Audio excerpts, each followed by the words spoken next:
यह एक रहस्यमयी कहानी है जिसे आप अंत तक जरूर सुनना चाहेंगे। एक सवाल ऐसा है जो युगों से लोगों के मन में गूंजता रहा है। महाभारत के उस विराट युद्ध में जहां 18 अक्षौहिणी सेनाएं आमने सामने थीं, जहां भीष्म जैसे महायोद्धा थे, द्रोणाचार्य थे, कर्ण था और अर्जुन जैसा धनुर्धर था, उस भीषण संग्राम का सबसे प्रबल योद्धा आखिर कौन था? वह अर्जुन नहीं था, न भीम और न ही कर्ण। वह एक ऐसा वीर था जिसने रणभूमि में एक भी बाण नहीं चलाया। फिर भी स्वयं श्री कृष्ण ने कहा था कि यदि वह युद्ध में उतर जाता तो महाभारत का अंत केवल एक दिन में हो जाता। उस महान योद्धा का नाम था बर्बरीक और आज की यह कथा उसी के अद्भुत जीवन की है। द्वापर युग का वह समय जब धर्म और अधर्म का संघर्ष अपने चरम की ओर बढ़ रहा था। उसी काल में एक ऐसे दिव्य योद्धा के जन्म की तैयारी हो रही थी जो साधारण मनुष्यों से बिल्कुल अलग था। असुरराज मुर की पुत्री मौरवी, जिसका सौंदर्य अप्सराओं को भी पीछे छोड़ देता था, उसने एक ऐसी प्रतिज्ञा कर ली जिसने तीनों लोगों को आश्चर्य में डाल दिया। उसने घोषणा की कि वह उसी पुरुष से विवाह करेगी जो उसे शास्त्रार्थ में भी पराजित कर सके और युद्ध में भी। यह कोई सामान्य शर्त नहीं थी, क्योंकि मौरवी केवल राजकुमारी भर नहीं थी, वह असुर वंश और नाग वंश की अद्भुत शक्तियों की उत्तराधिकारी थी। उसकी बुद्धि तलवार की धार जैसी तेज थी और उसका बल ऐसा था कि बड़े बड़े योद्धा भी उसके सामने टिक नहीं पाते थे। आर्यवर्त के अनेक राजकुमार, महारथी और वीर उसकी इस चुनौती के सामने हारते चले गए। समय बीतता गया और मौरवी की प्रतीक्षा लंबी होती गई। तभी योगेश्वर श्री कृष्ण ने अपनी दिव्य दृष्टि से उस भविष्य को देखा जो नियति में लिखा जा चुका था। उनकी प्रेरणा से भीम पुत्र घटोत्कच ने इस कठिन चुनौती को स्वीकार किया। घटोत्कच जो भीम और हिडिंबा का पुत्र था, उसमें मानव और राक्षस दोनों कुलों की अपार शक्ति समाहित थी। उसके भीतर वन की चतुराई थी और पर्वत जैसी अटल वीरता। चाहे तर्क का क्षेत्र हो या युद्ध का, घटोत्कच ने मौरवी को परास्त कर दिया।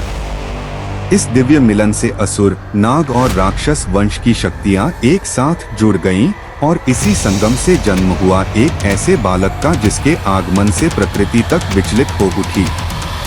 आकाश में बिजली चमकी, धरती कांप उठी और ऋषिमुनियों के मन में यह भावना जागी कि यह कोई साधारण बालक नहीं है।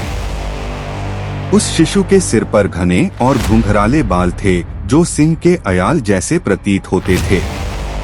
उन बालों में एक विचित्र तेज और आदिम शक्ति छिपी थी। इन्हीं विशिष्ट बर्बर केशों के कारण उस बालक का नाम पड़ा बर्बरीक। बर्बरीक का जन्म अपने आप में असाधारण था। जहां अन्य बच्चे धीरे धीरे बड़े होते हैं, वहीं बर्बरीक अपने असुर और नाग वंश के प्रभाव से बहुत कम समय में ही युवावस्था को प्राप्त हो गया। उसके भीतर घटोत्कच का राक्षसी बल था, मौरवी की असुरी बुद्धि थी और नागवंश की रहस्यमयी शक्तियां भी। यह संगम ही किसी को महान बना सकता था, लेकिन बर्बरीक को विशेष बनाने वाली केवल उसकी शक्ति नहीं थी, उसकी आत्मा भी विलक्षण थी। कुछ समय बाद घटोत्कच वन में लौट गए। मौरवी ने राजसी सुख सुविधाओं को त्याग कर अपने पुत्र के पालन और शिक्षा के लिए प्रकृति की गोद को चुना, क्योंकि वह जानती थी कि शस्त्रों से बड़ा शास्त्र होता है और शास्त्रों से भी बड़ा धर्म। वन की उस शांत कुटिया में जहां पक्षियों का मधुर स्वर गूंजता था और नदी की धारा संगीत सुनाती थी, वहां माता मौरवी ने अपने पुत्र को जीवन का सच्चा ज्ञान दिया। एक दिन बर्बरीक ने अपनी माता से पूछा, जीवन का सबसे श्रेष्ठ उद्देश्य क्या है? मौरवी ने अपने पुत्र की आंखों में देखा। वहां जिज्ञासा थी, अपार शक्ति थी और किसी महान लक्ष्य की खोज भी। उन्होंने कहा, पुत्र, शक्ति का सबसे बड़ा उपयोग धर्म की रक्षा और निर्बलों को न्याय दिलाना है। जो हार रहा हो उसका साथ देना ही सबसे बड़ा धर्म है। वचन दो कि तुम सदैव हारे हुए का सहारा बनोगे। उस क्षण बर्बरीक ने जो प्रतिज्ञा ली वह केवल एक पुत्र का वचन नहीं था, वह एक महान योद्धा की प्रतिज्ञा थी। वही प्रतिज्ञा आगे चलकर उसकी नियति बनने वाली थी। माता के शब्दों ने बर्बरीक के भीतर धर्म की ज्वाला प्रज्वलित कर दी। उसी अग्नि को और प्रबल करने के लिए उन्होंने वह मार्ग चुना जिस पर चलना केवल महान आत्माओं के बस की बात होती है। ओम नमः शिवाय, ओम नमः शिवाय, ओम नमः शिवाय, ओम नमः शिवाय, ओम नमः शिवाय। उन्होंने कठोर तपस्या आरंभ की, ऐसी तपस्या जो शरीर को तोड़ देती है, मन को हिला देती है और आत्मा को तपाकर स्वर्ण के समान निर्मल बना देती है। दिन बीतते गए, रातें गुजरती रहीं, ऋतुएं बदलती रहीं, लेकिन बर्बरीक का संकल्प अटल रहा। वन के एकांत में कठोर व्रत और अनुशासन के बीच उनका ध्यान केवल महादेव पर केंद्रित था। ओम नमः शिवाय, ओम नमः शिवाय। उनकी साधना इतनी प्रखर थी कि मानो स्वयं प्रकृति भी उनकी परीक्षा ले रही हो। कभी वर्षा होती, कभी प्रचंड धूप पड़ती, लेकिन बर्बरीक अडिग बने रहे। फिर वह समय आया जिसका इंतजार स्वयं काल भी कर रहा था। पूरा वन दिव्य प्रकाश से भर उठा, दिशाएं गूंज उठीं, वायु स्थिर हो गई और उस अद्भुत तेज के बीच प्रकट हुए देवों के देव महाकाल भगवान शिव। भगवान शिव ने गंभीर किंतु स्नेहपूर्ण स्वर में कहा, वत्स बर्बरीक, तुम्हारी तपस्या, निष्ठा और धर्म के प्रति समर्पण से मैं अत्यंत प्रसन्न हूँ। मांगो क्या चाहते हो। बर्बरीक ने न कोई राज्य मांगा, न धन और न वैभव। उन्होंने केवल इतना कहा, प्रभु मुझे ऐसी शक्ति दीजिए जिससे मैं सदैव धर्म और निर्बलों की रक्षा कर सकूं। महादेव मुस्कुराए और उन्होंने बर्बरीक को एक अद्भुत वरदान दिया। 3 अमोघ बाण, केवल 3, लेकिन उनकी शक्ति असीम थी। पहला बाण उन सभी लक्ष्यों को चिन्हित करता, नष्ट करना हो। दूसरा उन वस्तुओं और प्राणियों को सुरक्षित कर देता जिन्हें बचाना हो। और तीसरा बाण प्रलय की तरह जाकर चिन्हित हर लक्ष्य का संपूर्ण विनाश करके वापस अपने स्वामी के तरकश में लौट आता। इन 3 बाणों और अपनी अद्वितीय शक्ति के साथ बर्बरीक उस युग के सबसे भयानक धनुर्धर बन चुके थे। उनकी शक्ति से बड़े बड़े योद्धा भी भय खाने लगे थे। लेकिन कौन जानता था कि यही वरदान आगे चलकर उनकी सबसे बड़ी परीक्षा बनने वाला है। उधर कुरुक्षेत्र में धर्म और अधर्म का महासंग्राम निकट आ चुका था। पांडव और कौरव आमने सामने खड़े थे। 18 अक्षौहिणी सेनाएं तैयार थीं और पृथ्वी पर एक ऐसे रक्तपात की छाया मंडरा रही थी जैसा पहले कभी नहीं हुआ था। बर्बरीक ने अपनी माता से युद्ध देखने की अनुमति मांगी। मौरवी ने उन्हें जाने दिया, लेकिन जाते समय अपने वचन की याद भी दिलाई। याद रखना पुत्र, तुम्हें सदैव हारे हुए का साथ देना है। बर्बरीक अपने नीले घोड़े पर सवार हुए। पीठ पर धनुष था, तरकश में केवल 3 बाण और हृदय में माता का दिया हुआ वचन। वे कुरुक्षेत्र की ओर बढ़ चले, लेकिन नेति ने उनके लिए एक ऐसा मोड़ तैयार कर रखा था जिसकी कल्पना उन्होंने भी नहीं की थी। रास्ते में उन्हें एक वृद्ध ब्राह्मण मिले। साधारण वेशभूषा, झुकी हुई कमर, लेकिन आंखों में असाधारण तेज। ब्राह्मण ने पूछा, केवल 3 बाण लेकर तुम महाभारत जैसे युद्ध में जा रहे हो, क्या तुम्हें यह मूर्खता नहीं लगती? बर्बरीक ने शांत स्वर में उत्तर दिया, विप्रवर, मेरे ये 3 बाण पूरी सृष्टि का अंत करने की क्षमता रखते हैं। ब्राह्मण ने मुस्कुराकर कहा, यदि ऐसा है तो इस पीपल के वृक्ष के सभी पत्तों को एक ही बाण से भेद कर दिखाओ। बर्बरीक ने ध्यान लगाया और बाण छोड़ दिया। वह बाण वायु से भी अधिक वेग से चला और वृक्ष के एक एक पत्ते को भेदने लगा। सैकड़ों, हजारों पत्ते। लेकिन अचानक वह बाण ब्राह्मण के चरणों के पास मंडराने लगा। क्योंकि उन्होंने चुपके से एक पत्ता अपने पैर के नीचे छिपा लिया था। बर्बरीक बोले, ब्राह्मण देव कृपया अपना पैर हटा लीजिए, अन्यथा यह बाण आपके चरण को भी भेद देगा। ब्राह्मण समझ गए कि यह बालक सत्य कह रहा है। तब उन्होंने एक और मांग रखी। उन्होंने कहा, मुझे दान चाहिए। बर्बरीक ने विनम्रता से कहा, मांगिए विप्रवर, मेरा सर्वस्व आपके चरणों में है। ब्राह्मण बोले, मुझे तुम्हारा शीश चाहिए। एक क्षण के लिए बर्बरीक का हृदय थम गया। फिर उन्होंने तुरंत समझ लिया कि कोई साधारण मनुष्य ऐसा दान नहीं मांग सकता। उन्होंने कहा, प्रभु अपना वास्तविक स्वरूप दिखाइए। तभी वह वृद्ध ब्राह्मण रूप बदलकर स्वयं योगेश्वर श्री कृष्ण के रूप में प्रकट हो गए। वे जो सबकी नीति जानते थे। श्री कृष्ण ने बर्बरीक को बताया कि इस धर्मयुद्ध की विजय के लिए एक महान बलिदान आवश्यक है और वह बलिदान केवल इस युग का सर्वश्रेष्ठ क्षत्रिय ही दे सकता है। बर्बरीक ने बिना संकोच कहा, प्रभु मैं अपना शीश अर्पित करता हूँ, किंतु मेरी एक अंतिम इच्छा है। मैं इस महायुद्ध को अंत तक देखना चाहता हूँ। यह इच्छा भी असाधारण थी। एक ऐसा शीश जो शरीर के बिना युद्ध का साक्षी बने। श्री कृष्ण ने कहा, वत्स तुम्हारी इच्छा अवश्य पूरी होगी। फिर वह महान क्षण आया जब एक माँ का वचन, एक योद्धा की प्रतिज्ञा और महादेव का वरदान एक साथ पूर्ण हुए। बर्बरीक ने स्वयं अपना शीश श्री कृष्ण को अर्पित कर दिया। श्री कृष्ण ने उस दिव्य मस्तक को एक ऊंचे पर्वत पर स्थापित कर दिया ताकि वह संपूर्ण कुरुक्षेत्र को देख सके। 18 दिनों तक वह शीश मौन साक्षी बना रहा। उसने हर युद्ध देखा, हर विजय और हर पराजय देखी। वह सब देखा जो कोई और नहीं देख पाया। अंततः 18 दिन बाद महाभारत का युद्ध समाप्त हुआ। पांडव विजयी हुए और धर्म की स्थापना हुई।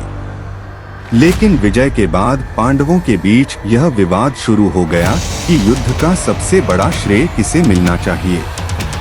भीम कहने लगे, मेरी गदा ने दुर्योधन का किया, विजय का श्रेय मुझे मिलना चाहिए। अर्जुन बोले, मेरे गांडीव ने भीष्म और कर्ण जैसे योद्धाओं को परास्त किया, यह विजय मेरी है। उनका विवाद बढ़ता जा रहा था।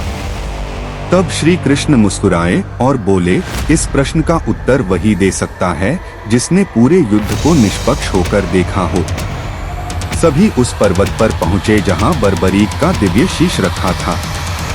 तब बर्बरीक ने उत्तर दिया, हे पितामह, इस विजय का श्रेय किसी योद्धा या किसी शस्त्र को नहीं जाता। मैंने तो केवल श्री कृष्ण की नीति और उनके सुदर्शन चक्र को कार्य करते देखा। वही शत्रुओं का विनाश कर रहा था। यह संपूर्ण विजय केवल श्री कृष्ण की थी, उनके धर्म की, उनकी नीति की और उनकी माया की। बर्बरीक के इन शब्दों ने सबका अहंकार शांत कर दिया। तब श्री कृष्ण बर्बरीक के सामने खड़े हुए। उनके नेत्रों में अपार स्नेह था। उन्होंने कहा, बर्बरीक, आज तुम अपने पूर्व जन्म के उस ऋण से मुक्त हो गए हो जो नियति ने तुम्हारे भाग्य में लिखा था। बर्बरीक आश्चर्यचकित हो उठे। तब श्री कृष्ण ने उनके पूर्व जन्म का रहस्य बताया। बहुत समय पहले देवलोक में सूर्यवर्चा नाम का एक अत्यंत तेजस्वी यक्ष था। उसका तेज सूर्य के समान था और उसकी शक्ति देवताओं में भी अद्वितीय थी। लेकिन शक्ति के साथ उसमें अहंकार भी आ गया। एक दिन देवसभा में उसने कहा, पृथ्वी के दुष्टों को समाप्त करने के लिए विष्णु अवतार की क्या आवश्यकता है? मैं अकेला ही पर्याप्त हूँ। यह सुनकर ब्रह्मा जी क्रोधित हो उठे। उन्होंने कहा, अहंकारी सूर्यवर्चा, तुम्हारा यही अभिमान तुम्हारे पतन का कारण बनेगा। तुम पृथ्वी पर असुर कुल में जन्म लोगे और स्वयं नारायण तुम्हारा शीश काटेंगे। यह सुनकर सूर्यवर्चा भयभीत हो गया। वह ब्रह्मा जी के चरणों में गिर पड़ा और क्षमा मांगने लगा। उसने कहा कि उसका उद्देश्य अपमान करना नहीं था, वह अज्ञानवश ऐसा कह बैठा। ब्रह्मा जी का हृदय पिघल गया। उन्होंने कहा, मेरा श्राप वापस नहीं हो सकता क्योंकि ब्रह्मा का वचन अटल होता है, किंतु इसे वरदान में बदला जा सकता है। नारायण के हाथों मृत्यु प्राप्त करके तुम दिव्य हो जाओगे और कलयुग में लोग तुम्हें श्याम नाम से पूजेंगे। यही था बर्बरीक का वास्तविक स्वरूप। वह कोई साधारण योद्धा नहीं था, वह एक दिव्य यक्ष था जो श्राप और वरदान की यात्रा पूरी करते हुए इस महान बलिदान के लिए धरती पर आया था।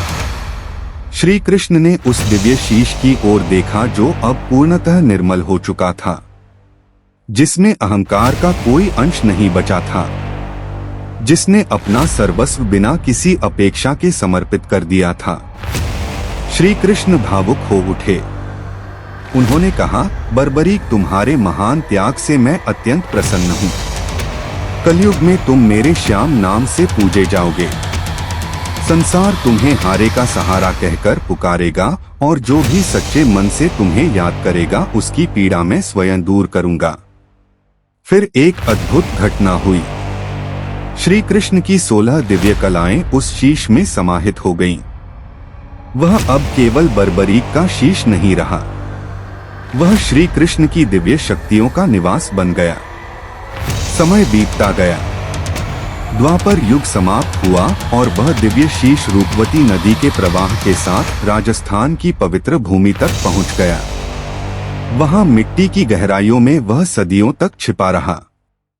फिर कलयुग में सीकर जिले के खाटू गांव में एक अद्भुत घटना होने लगी। वहां एक गाय प्रतिदिन एक विशेष स्थान पर खड़ी होकर अपना सारा दूध स्वयं धरती पर बहा देती थी। गांव वालों को आश्चर्य हुआ। उन्होंने उस स्थान की खुदाई करवाई और वहां से निकला एक दिव्य शीश, तेजस्वी कांतिमय, मानो अभी अभी वहां रखा गया हो।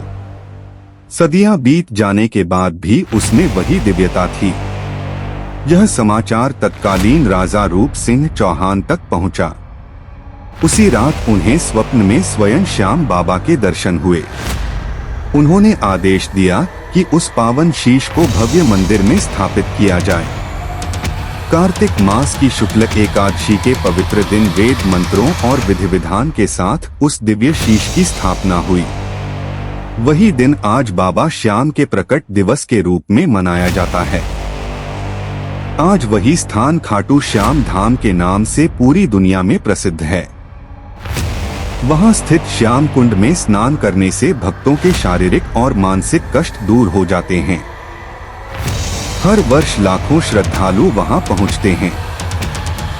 वहां से लौटने वाला हर व्यक्ति यह अनुभव करता है कि कोई अदृश्य शक्ति उसकी पुकार सुन रही है।